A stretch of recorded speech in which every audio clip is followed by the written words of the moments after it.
Hi everyone, and welcome to the weekly collective reading for the week of May 9th through the 15th. This is I Am Illuminated Tarot, a place for you to better connect with and illuminate your own personal spiritual importance, or more simply put, to better find where you fit. So hi and welcome everyone. So today, this is a collective reading where we are going to take a look at the energies around the week. I'll pull a card for the overall energy, kind of the timing cycle, what we're looking to expect, what is the time is now happening in this week, and then we'll look at the themes of love. So for you, for everyone, as I'm shuffling here, I'll go over just a little bit of what to expect astrologically as well. So specifically, May is half Taurus and half Gemini. So towards the end of the month, we are moving into Gemini. But before this happens, we are going to, this week specifically, move into a Mercury retrograde in Gemini, which really affects the way that we look at how we communicate about our spiritual and higher-minded beliefs.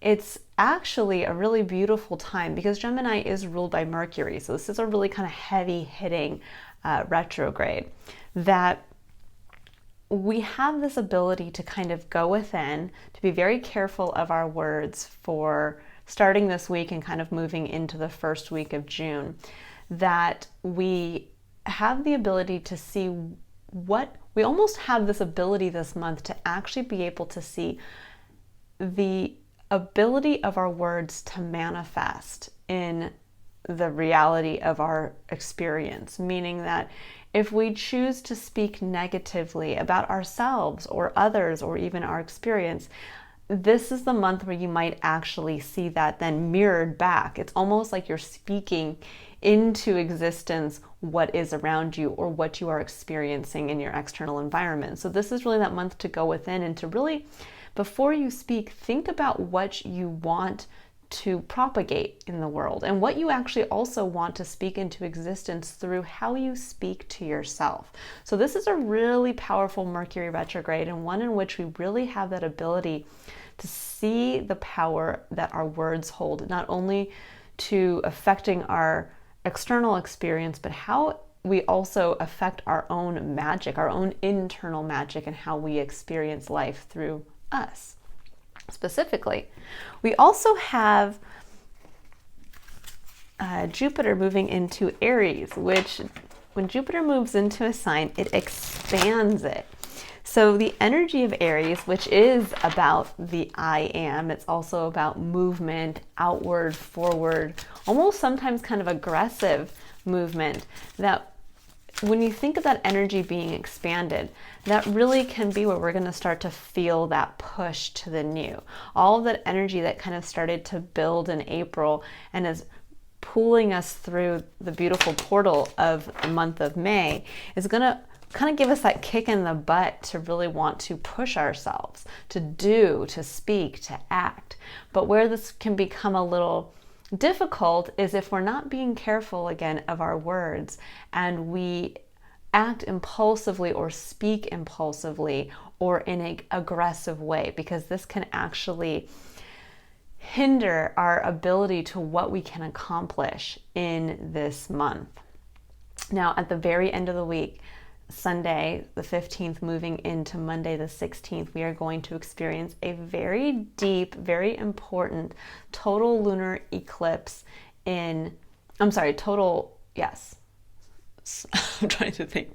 total solar eclipse in Scorpio, which is going to be basically a full moon in Scorpio, but it's a very potent energy, meaning this is really where we dive deep. When you think of Scorpio, it is that ability to utilize the fixed energy of Scorpio and to really stay put and to push ourselves to the depth of our emotional core of really how we experience all of life through our emotions.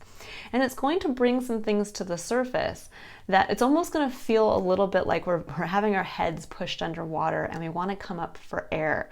And it's going to be those parts of ourselves that we fear, the parts of ourselves that we have told ourselves we dislike, the parts of ourselves that we have tried to hide, and all of those parts are going to desperately try to come up for air.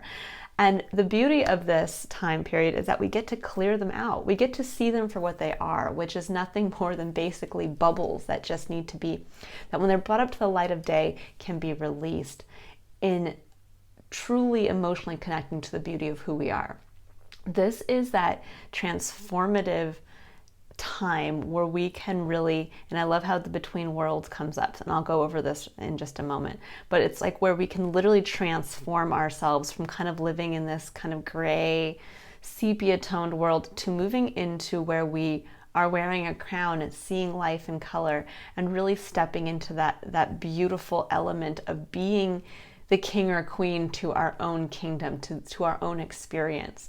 And we get to, when we release all of those fears and all of those negative thoughts we think about ourselves, we get to move forward with just, this is who I am, and this is how I want to take action, and this is what I want to speak into existence. So this is a really powerful, catalytic week moving into the following week.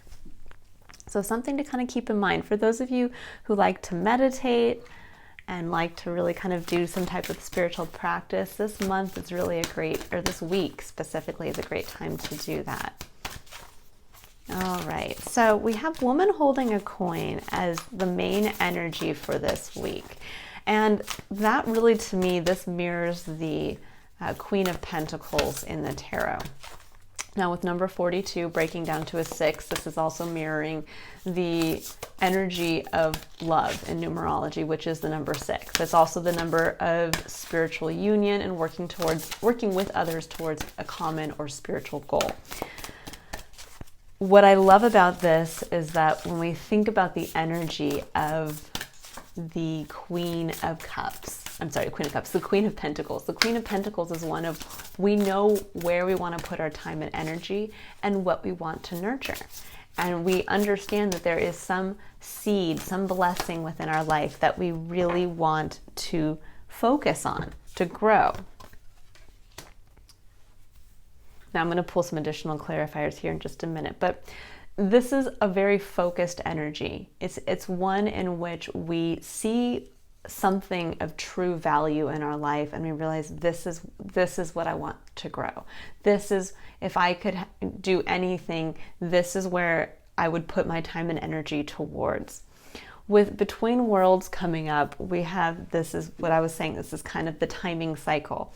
We are getting that chance to move through the portal month of May, which May is a master number 11 universal month, meaning that we have the ability to use this month as a portal to be able to see what currently is in our life and to see through the eyes of spirit, to see what it can become.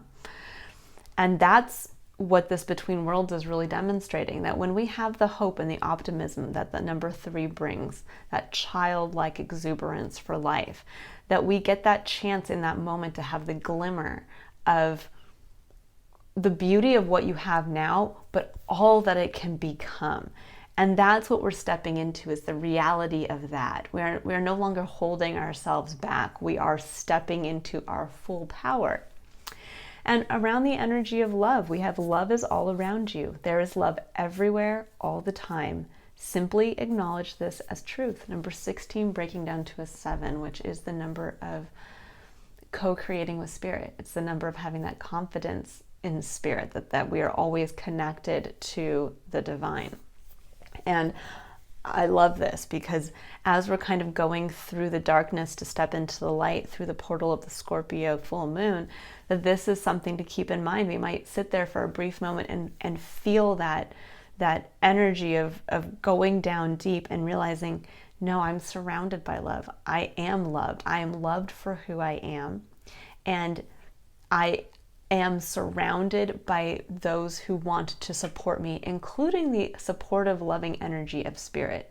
And what's amazing is that if you really lean into that and you really believe that and you channel that as well into focused, harnessed energy towards what you want to love, what you want to nurture, this is that beautiful moment of really being able to bring something to life. And most of us, it's going to be just ourselves to be able to really bring ourselves up and into life fearlessly. Okay, so I'm going to pull some clarifier cards here. So first I'm going to pull some clarifier cards for the woman holding a coin. Okay, so we have 3 of Wands, we have the High Priestess, and the 7 of Cups. So what I'm feeling here is that for a lot of us, we've been sitting in a place of kind of waiting for our ships to come in. And what this is saying here is, with the High Priestess in the middle, this is that deep knowing, that understanding of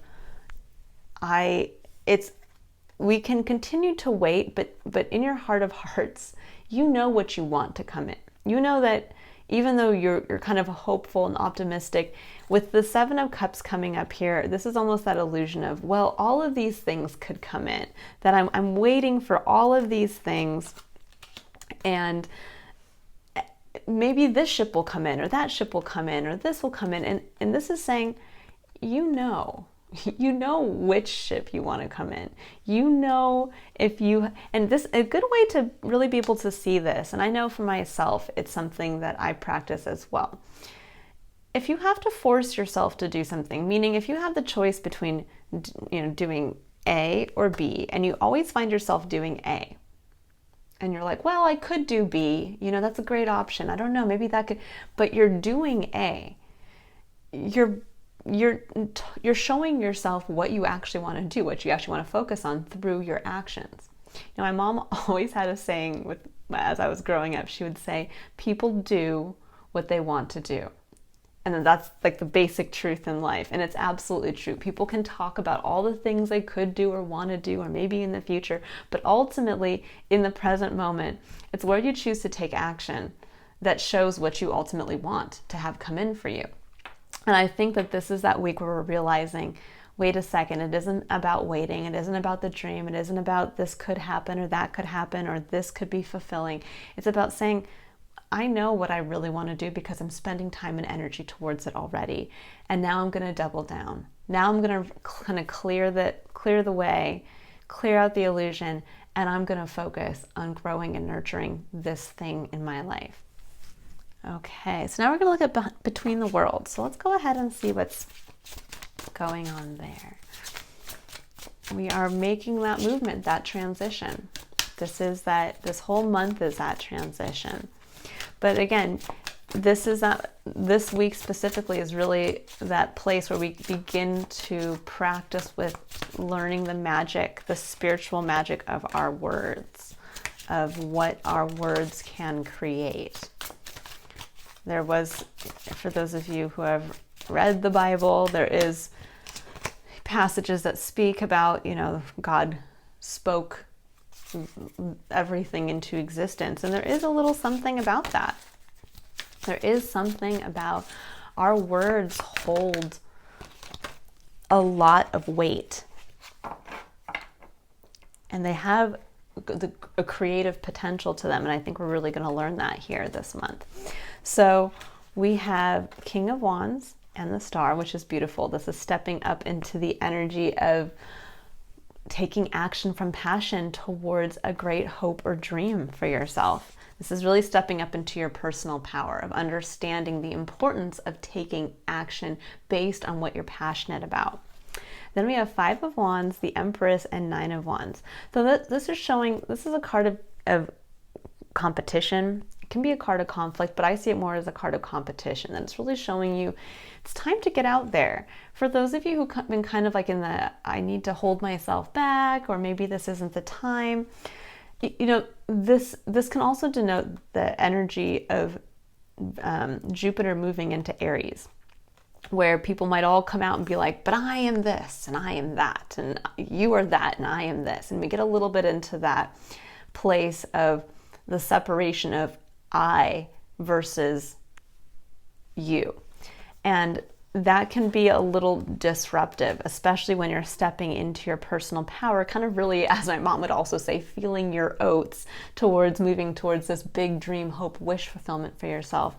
You're being reminded that you are the Empress. The Empress actually harnesses the energy of Taurus. It does Libra as well, but specifically Taurus. And it's a reminder that we have the ability to, again, give birth to what we want in this life. Is bringing us back to that feminine energy versus the masculine, I have to go out there and be competitive.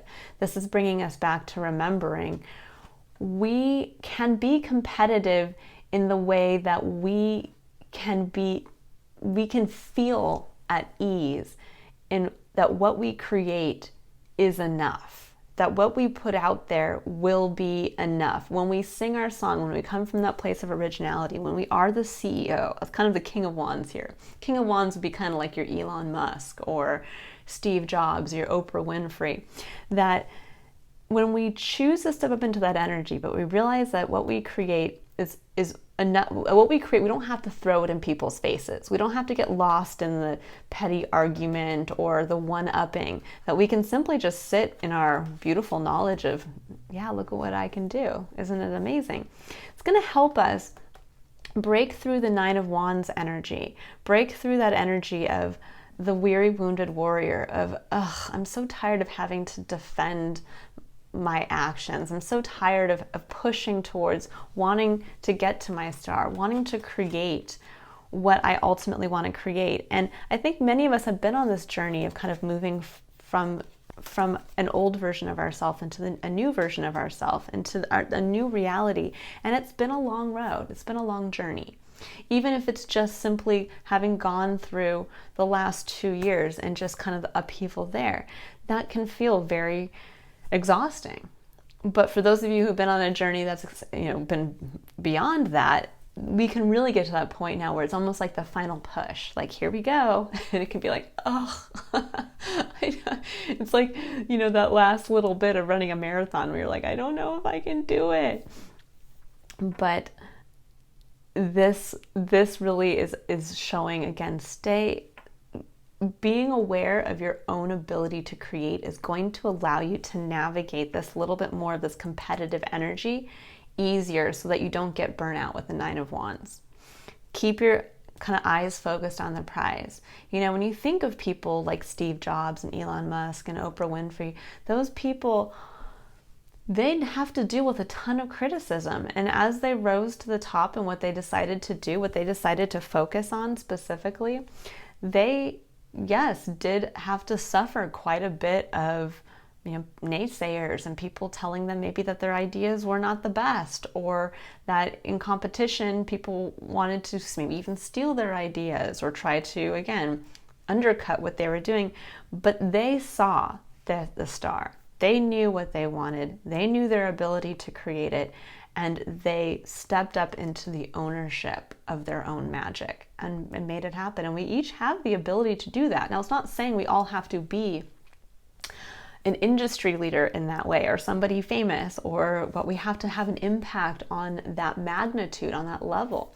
But it's more about understanding that we have the power to whatever that star is for us. If that's owning a home, if that's having a job where we get to travel, or we get to stay home and work from a home office, or where we get to be a writer for a living, or where we get to live with our family members close by. Whatever that star is for you, know that you have the ability to create it for yourself. And this is that week where we get to really face those fears, dive down and say, no, I can do it, and come out into the next week bigger, stronger, and with more realization of just what we bring to our scenario, our situation, our environment that allows us to be able to follow and achieve this star. Okay, and now I'm going to pull some cards here for Love is All Around You. So let's see what comes out here. We have Nine of Coins. I love that. It's a card of comfort, independence, abundance. So really lean into that. Understand that there is abundance around you. That I think often we can get to this place when, especially when we're going through kind of dramatic times like this, where we can slip back into that limiting mindset of, but I don't have enough. And if I lean into this change, I might suffer. My abundance might suffer. And actually, I'm going to pull one more. And it can get to be, actually, no, I'm going to leave it at that. That's actually a pretty clear message coming through. But that we can get to this place again of feeling that there's limited resources on all levels, either physically, spiritually, emotionally. I don't have enough physically to do this. I am emotionally drained. I don't feel abundant in that area. I don't have enough people around me to support me, that kind of thing. And we all of a sudden start to slip back down. And that's where we don't want to drown in the depth of Scorpio. We don't want to drown in all of the fears and the worries. We want them to come up, bubble up to the surface, and for us to release them. And this, with the Two of Swords coming in, this is that decision of, I can't make a decision. I don't know. And with the Nine of Coins coming in, this is saying, choose abundance. Choose abundance. Abundance and a limiting mindset may almost kind of appear as the same thing, right? You may sit there and say, well, to avoid, to keep my abundance, I'm going to try to avoid doing something that is going to take away from that. But in reality, when you're avoiding something instead of moving towards something, that's a limiting mindset. So if you instead would say, I am ready to expand on the abundance I already have, instead of I'm trying to do something to avoid limiting the abundance I have, it's going to change your perspective of just what the level of abundance you can bring in for yourself, and to also make you realize, wow, if I grew on what I already have, it allows you to actually capitalize on what you already have, to see it in a different light as, wow, I have so much to work from already. What else can I grow from this place? What else can I use to nurture this beautiful coin I'm now focusing on? So this is a really, for those of you who can stay in an abundant mindset, this is going to be that crux moment of, wow, I didn't even realize that when I walked through the doorway of spirit, I didn't realize I could have the dream. Really lean into that. All right, I'm going to pull a final animal oracle card here just to get a kind of overarching message. We'll see if maybe 1 or 2 cards come out here. That's a lot. Let's see if we can get them to come out a little cleaner.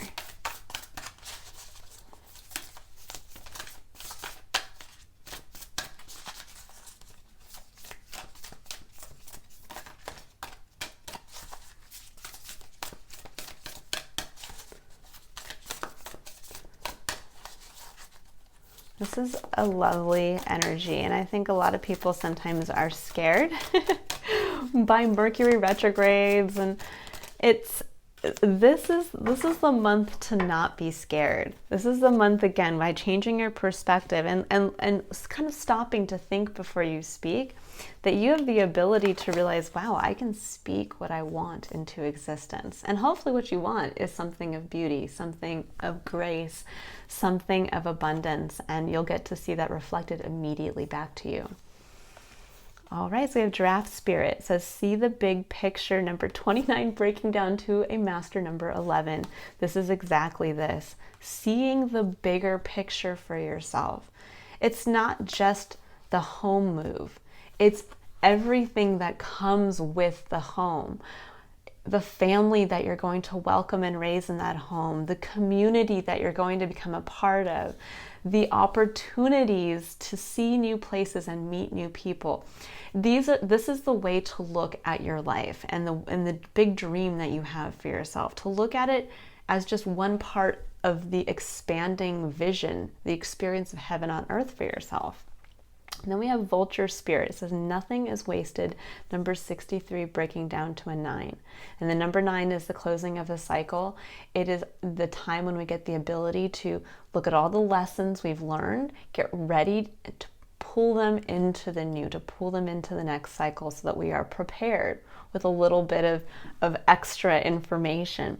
And I like that it says nothing is wasted, because for some of us, we may look at this and say, oh my gosh, I've wasted so much time. It's almost like when we realize our capability of creating for ourselves, we can then actually go back and judge ourselves, beat ourselves up and say, why did I wait so long?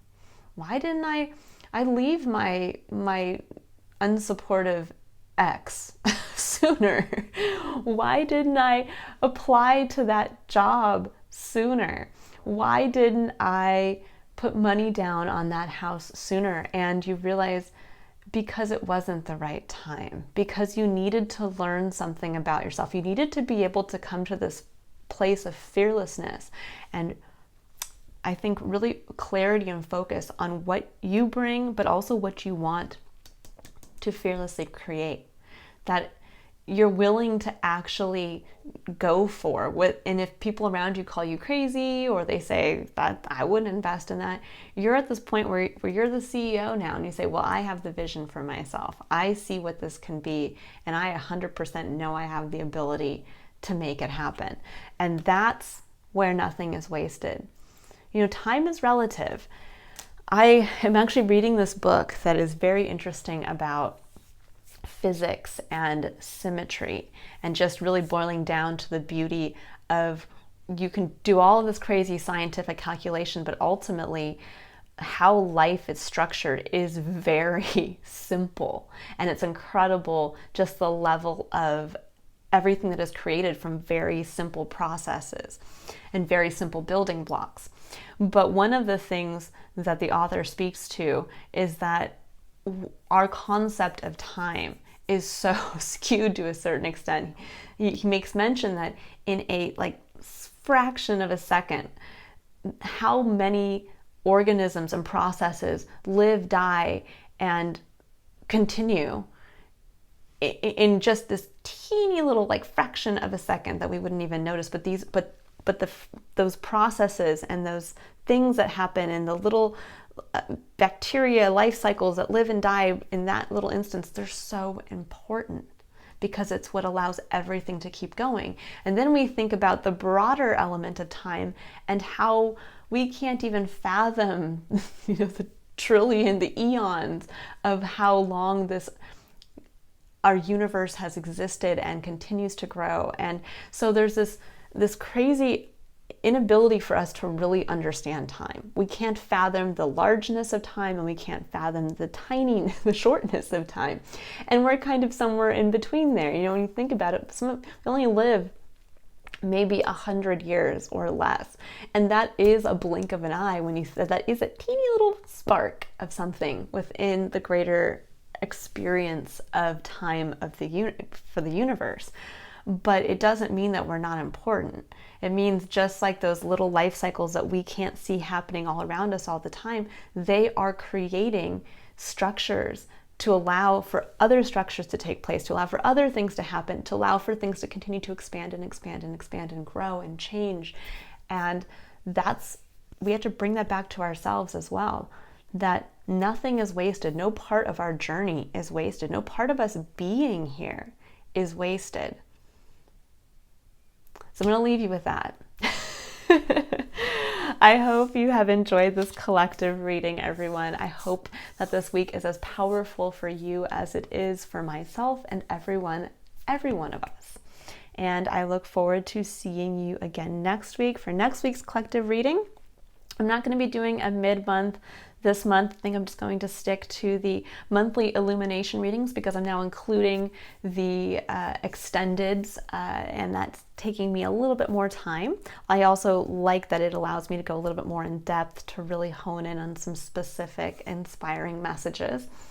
And for those of you who'd like to book a personal reading, the link to my website is in the description box below. My spring special for my I Am Illuminated reading is still ongoing through the month of May.